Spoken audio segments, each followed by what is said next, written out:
মোৰ অতি মৰমৰ ছাত্ৰ ছাত্ৰীসকল, কি খবৰ? ভালে আছা নহয়? নিশ্চয় ভালে আছা। আমি আলোচনা কৰি আছিলোঁ ভইচ চেঞ্জ।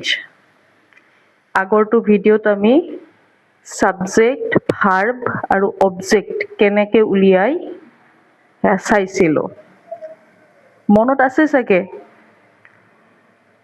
এবাৰ আৰু ৰিভিজন কৰি লওঁ। আমি কি চাইছিলোঁ? ইয়াৰ ভিতৰত যিটো অপেন আছিল, এইটো হ'ল ভাৰ্ব।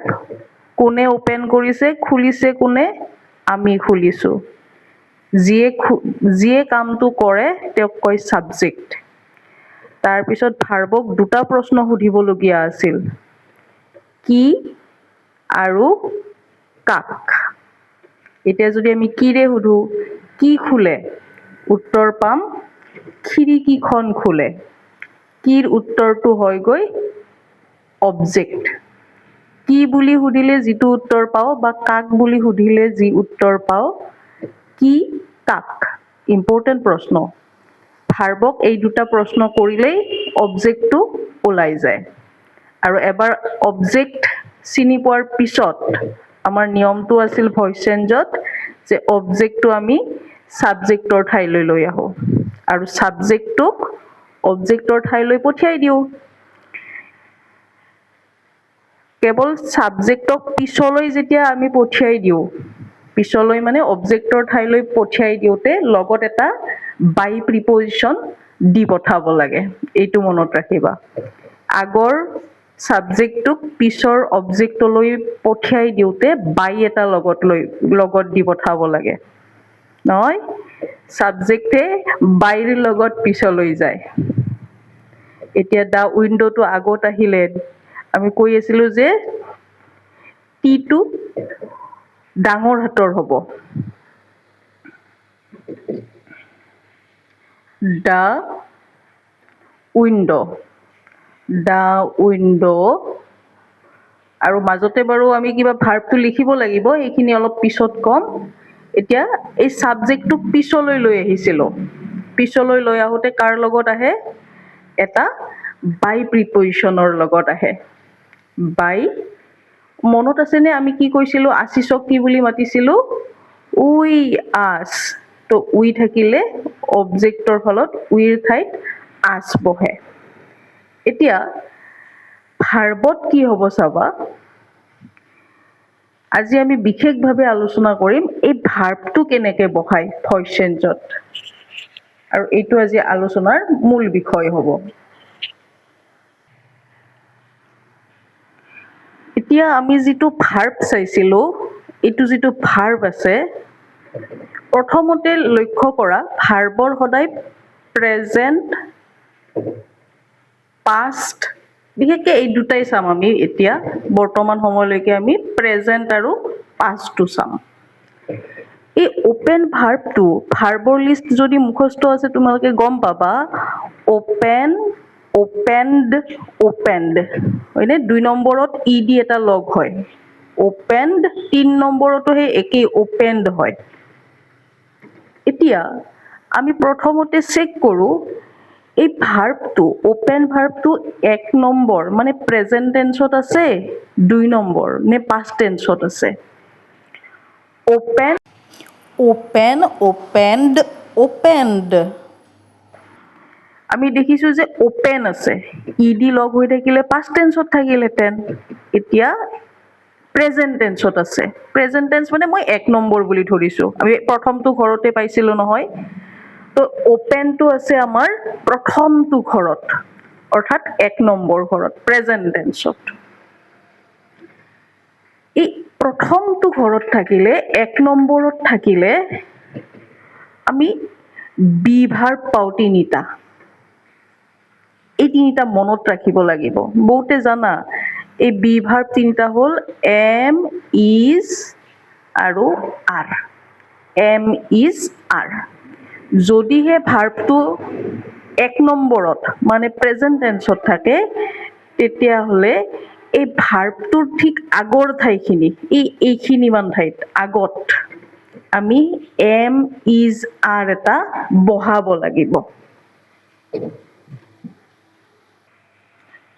তো আমি অবজেক্টটোক সাবজেক্ট কৰিছিলোঁ, সাবজেক্টটোক বাই এটা দি পেলাই অবজেক্ট কৰিছিলোঁ। এতিয়া এই ভাৰ্বটোক আমি আগত এটা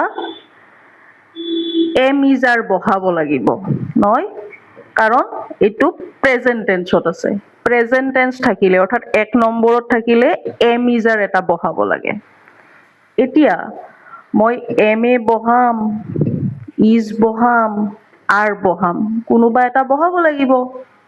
আৰু তাৰ পিছত এই যিটো ভাৰ্ব আছিল, এই ভাৰ্বটোক পাৰ্টিচিপল কৰিব লাগে, মানে 3 নম্বৰত ওপেন, ওপেনড, ওপেনড, ওপেনড কৰি দিলোঁ নহয়, ভাৰ্বটো 3 নম্বৰলৈ লৈ আহিলোঁ। এতিয়া এম ইজাৰ তিনিওটাটো বহাব নোৱাৰো একেলগে নহয়, এতিয়া মই এই তিনিওটাৰ ভিতৰত এটা চিলেক্ট কৰিব লাগিব।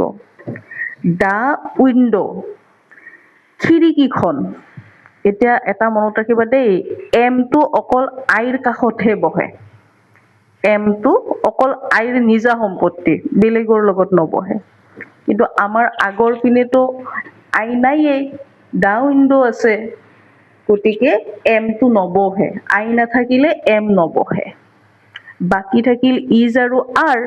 আমাৰ এতিয়া বহুতৰ খেলি মেলি লাগে, ইজ বহিব নে আৰ বহিব।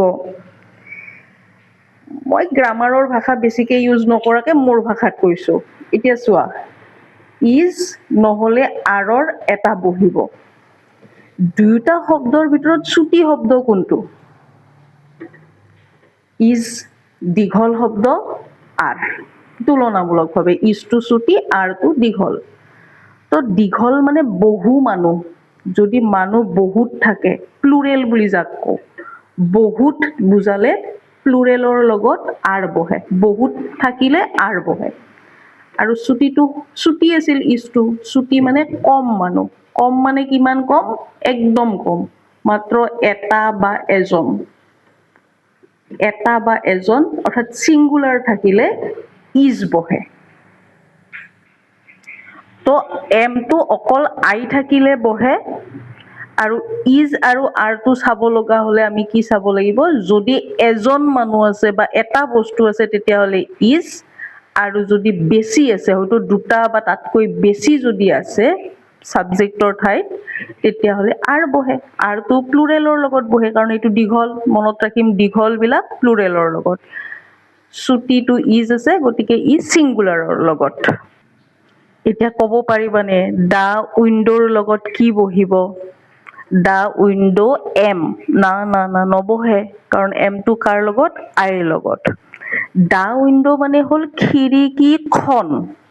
খিৰিকীখন মানে কেইখন খিৰিকী? এখন নে বহুত? নিশ্চয় এখন খিৰিকী, আৰু এখন হ'লে এখনৰ লগত ইজ বহে। তাৰ মানে আমাৰ ইয়াতে ইজটোৱেই চিলেক্ট হ'ল, কাৰণ ছিংগুলাৰ আছে, এটা আছে। দা উইণ্ড' ইজ হ'ব, তাৰমানে এম আৰু আৰটো নহ'ব, গুচি যাব। এম আৰু আৰ গুচি গৈ ইয়াতে অকল ইজটো থাকিব।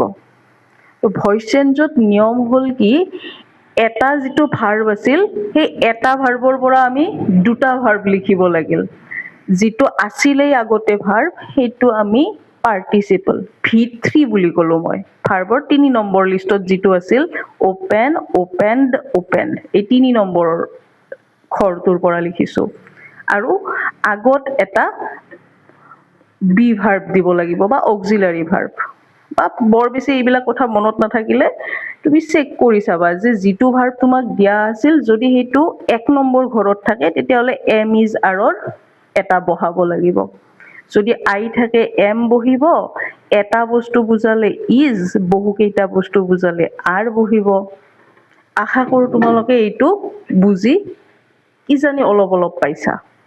যদি বুজি পাইছা, এইটো তোমালোকে নিজে কৰাচোন, কৰি মোক কমেণ্টত লিখি দি পঠাবা, মই চাম।